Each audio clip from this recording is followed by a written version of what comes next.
how was that $200 billion given out? 84% went to the industries of cotton, wheat, soy, corn, or rice. 84%. 15% went to dairy and livestock. 15. 1% went to fruits and veggies. So the healthiest things that we should be feeding our children, the healthiest things that we should be eating ourselves, doesn't get any money. Too many times as entrepreneurs, ignore what's happening in the political world because we don't want to get dragged down into the mess. But more today than ever before, we need to have a voice. Otherwise, we're going to be left behind. I started Learn exactly for this reason. So starting today with Freedom Friday, let me be your voice. What's up, you crazy fighting entrepreneurs? Welcome back to another episode of Freedom Friday. This is your host, your favorite person in the whole wide world, Anik Singhal, and today I want to talk about something that's just stupid and just makes no sense to me. It just makes zero sense to me, upsets me. I don't know how to solve it. I don't know what to do about it except to draw awareness about it and then think about it and meditate on it, and hopefully I'll be able to contribute some support to it. I'm borrowing all of my data today from a great documentary I want every one of you to go buy and support called A Place at the Table. It's made by Food Inc. It's called A Place at the Table. Go grab it. I do not mean to disrespect them by borrowing their data today. I only intend to promote them. But I did pull some of the golden nuggets out because it's that shocking. Before we go there, come on. Are you a member of learn.com? You got to get over to LURN.com and join us entrepreneurs. I'm going to put 10 million entrepreneurs into this platform, connect us from all over the world so that we can go out there, support one another, make our dreams come true, and change the world, save the world, impact the world, disrupt different industries. But it's a free membership. So go to LURN.com right now and sign up for your absolutely free membership and make sure you're part of the movement and not just watching it move right by you. Okay, so today, why are 50 million people in the United States, not the world, in the United States, food insecure? I really just feel like that's another way of saying starving. Some fancy term some politician probably came up with. Just to give you an idea, we have a little over 300 million people in the United States. We are said to be the richest, most prosperous, best country in the world. And nearly 20% of our population is hungry. And yet we spend hours, months, weeks, years just fighting like cats and dogs about what to do for illegal immigrants, right? Or if I call them illegal aliens, New York might fine me $250,000. Or what to do about people who don't belong here, or how to treat criminals, or all of these people, when in this movie, A Place at the Table, proves that 1 in 2 children in the United States of America will at some point in their life rely on assistance programs for food. I'm sorry, how are we the richest country in the world again? How are we the most prosperous country? How are we the country where people come to make their dreams come true? Let me just say something real quick. I love America.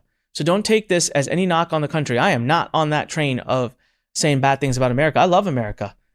This is a place where dreams come true. My dreams came true. This country has nurtured me. I might be Indian by descent, but I bleed red, white, and blue. I love this place, but I'm offended because I don't think that 20% of my fellow citizens should be hungry. I just don't. And a lot of people might blame the rich for that. I blame the government for that. And again, now that very government officials, they are impacted and manipulated by lobbyist groups, which I guess one could say are controlled by the rich. But hey, listen, I'm considered into the top 1% of the wealthy of this country, and I take no joy, and neither will I ever take a dime off of someone's plate who needs food. I'm happy to do my part. I'm happy to pay higher taxes if that means food. If that means this problem gets solved, the problem is it doesn't get solved. And I'm going to prove to you here why it doesn't. That money, when you tax me heavier, doesn't go to the people who need it. It goes to stupid places that only add more problems. So let me go through the problems. You might be saying, well, Anik, we have a food stamp program.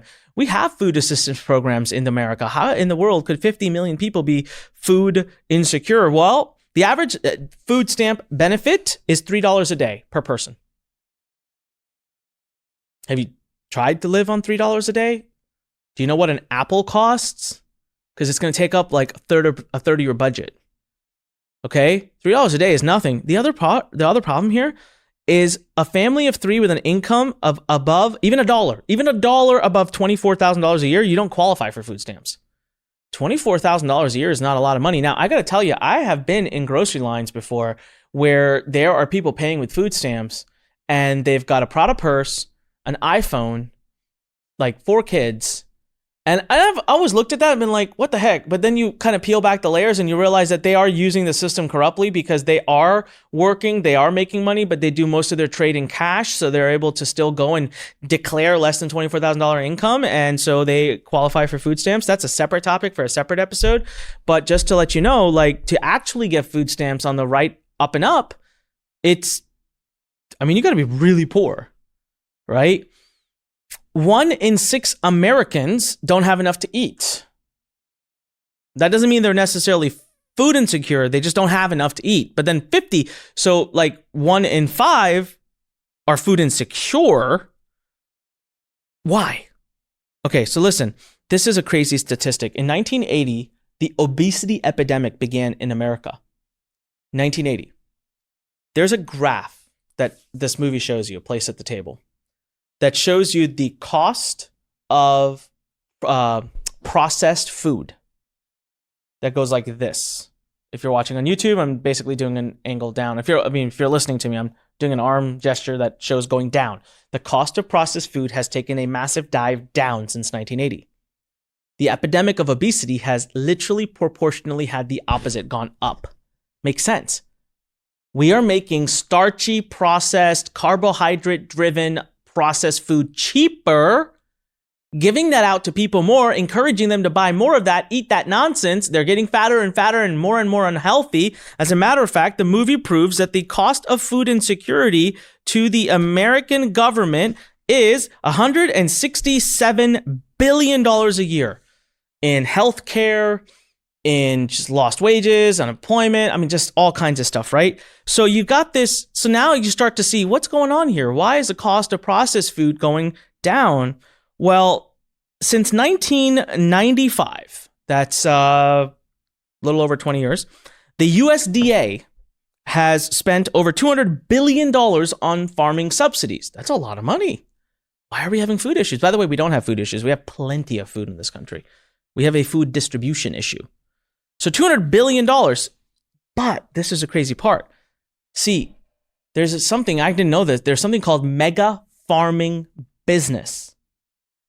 70% of that $200 billion went to 10% of the farming industry. Mostly all controlled by large corporations and mega farming institutions. Who, guess what? You don't really got mega farming in apples and pears and carrots. Mega farming is typically in cotton, wheat, soy, corn, rice. Happens to be, what is it? Corn, rice, wheat, soy. Is that not the ingredients of processed foods? So most of our $200 billion are going to mega farms, these corporations that are in the business of doing farming that contributes to the cost of processed foods. So no wonder the cost of processed foods are plummeting. All the government subsidies are going towards those. So then there was this chart, which I literally wrote this. I drew this chart and I wrote next to it, holy moly, because it shocked me. It was, how was that $200 billion given out? 84% went to the industries of cotton, wheat, soy, corn, or rice. 84%. 15% went to dairy and livestock. 15. 1% went to fruits and veggies. So the healthiest things that we should be feeding our children, the healthiest things that we should be eating ourselves, doesn't get any money because they don't have political clout. They're not run by mega businesses. They're run by local farmers. They don't have lobbying. So they don't get any other money. There was a particular example given in the movie. There's a town called Jonestown that has 3 grocery stores. But are you ready for this? This is going to lead to the next topic that completely appalled me. I had no idea this existed. This has 3 grocery stores in a small town. That's good, right? 3 grocery stores in a small town. Not a single one of them offers fruits and vegetables. Can you believe that? So the only thing you can buy there are crackers, chips, cookies, processed foods, cup of noodles, stuff like that. You actually cannot buy fruits and vegetables. They don't exist. The residents of these towns have to take a bus, drive out. In many cases, it'll take them an hour to get to the grocery store that actually offers fruits and vegetables. And even when they get there, they can't afford them. Their budget doesn't allow them to get fruits and vegetables. So they do actually lean on feeding their children canned foods, SpaghettiOs, cup of noodles, and all of that nonsense. Processed food. There's an actual term for this. It's called food deserts. There's food deserts in our freaking richest country in the world. There's food deserts. 23.5 million Americans live in something called a food desert. What's a food desert? A food desert, I told you, right? We don't have a food problem in this country. We have plenty of food. Plenty of food. We have a distribution problem. We have a transportation problem. And the crazy part is 75% of food deserts are in the urban cities. How? You know what? It's because the transportation cost of getting food into that location is so expensive. The trucks and all, they just don't go. The cost is so expensive, it would rise the cost of that already expensive fruits and vegetables to such a degree that it would be useless. It would rot in those grocery stores. No one would buy it. No one could afford it. So they just don't bother. They just don't go there. Hence creating food deserts. Hence people living in those areas, they can't afford to move out. They don't have enough money. They can't get closer to the good food. So they live in these areas by default, by nature, by need. And they actually physically cannot access fruits and vegetables. Food desert. It's absolutely crazy. Children 1 and 2 need assistance programs. Our school lunch programs are just dying down. They don't have enough. I'm not an entitlement person. I don't like giving out stuff, but I can tell you this. We got plenty of money to solve this problem. I'm just looking at the notes right now. We got plenty of money to solve this problem. Come on, government. Come on, leaders. You are not distributing it properly. Stop giving it to the mega businesses that don't need it anyways. Why don't we let the cost of processed food go up a little bit and give some of that savings and drop the cost of fruits and vegetables? And hey, government, if you want to take billions of dollars rather than bleeding them outside in foreign aid to every other country, how about you build and subsidize transportation? So pay the truckers to get that food into these food deserts to help these children who are growing up in these places and are having actual illnesses, mental problems because they're not getting properly nourished. Hence putting those people that live in those towns in a perpetual cycle of poverty and decline. So instead of giving billions of dollars to third nations, to other parties, other nations, and worrying about what we do with the illegal immigrants, let's take care of what we do with people that are already in this country, 50 million people that don't have enough food, that you've got billions of dollars sitting at your desk, leadership. Subsidize the right things. Give it to the right people. Give it to the transportation. But you know what? You're going to have to turn your backs on the lobbyists there. You're going to have to risk the campaign money that you're getting. Hope you decide to do the right thing. Check this out. In 1980, there were 200 food banks in the United States. 1980. That's right around the time I was born. I was born in 83. So 1980, 200 food banks in the whole of the United States. We actually didn't have a problem then. The government back then had actually solved the food problem. There was actually a period in time where we almost did not have a food problem in this country because there was a dedicated effort by the leadership to solve it. 1980, 200 food banks in the United States. That's nothing, man. That's like 4 per state. That's awesome. That's winning. Today, 40,000.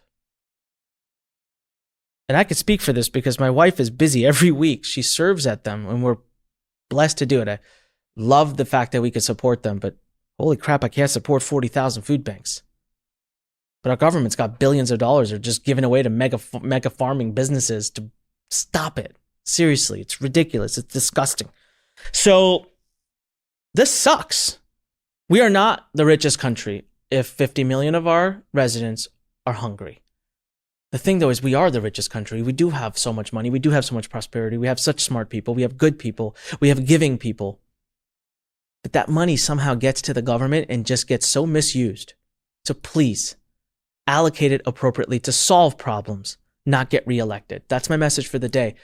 And I promise to draw as much awareness about this as possible and to, in time, come up with something that is a solution. I feel like I'm being led towards this. Like I said, I say this, right? Entrepreneurs disrupt industries and solve problems. This one particularly irks me. I do a lot of work outside of the United States. We work in India. We work in East Africa. We have some work in Nepal. there's a project that we need to take over in this country. But I like to give. I like to empower organizations that could be self-perpetual, meaning I don't have to keep giving so I have to think through a solution. How do we entrepreneurially solve this problem? There should be no food deserts in this country. That's the first problem. There should be no food deserts. And all fruits and vegetable farmers should be getting far better taken care of. So perhaps the first entrepreneurial venture here is to give those farmers a voice. So maybe we put a bunch of money into lobbying for them and fight up against these mega farming businesses. I don't know.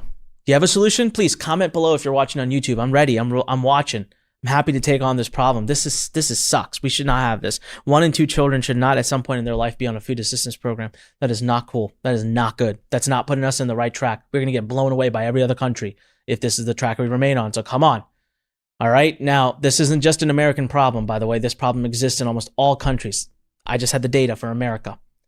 So there you go. Leave me a comment right now if you're watching on YouTube. Click subscribe, click the thumbs up icon, click the bell icon. I look forward to hearing more from you. Leave me that comment. If you're listening to us on your favorite podcast platform, make sure you hit subscribe and make sure you leave us a great review. Listen, I look forward to hearing more from you. Come on, entrepreneurs, let's stick together and let's bring solutions to these problems in the world. Join us at learn.com, LURN.com. Show notes at anikpodcast.com. Make sure you go rent, pay, and support this movie, A Place at the Table by Food Inc. An amazing movie. Go learn more about it. This is Anik reminding you, when life pushes you, stand straight, smile, and push it the heck back. I will see you inside Learn, and I'll see you on the next episode. And until then, come on, entrepreneurs, go out there and fight for your dreams.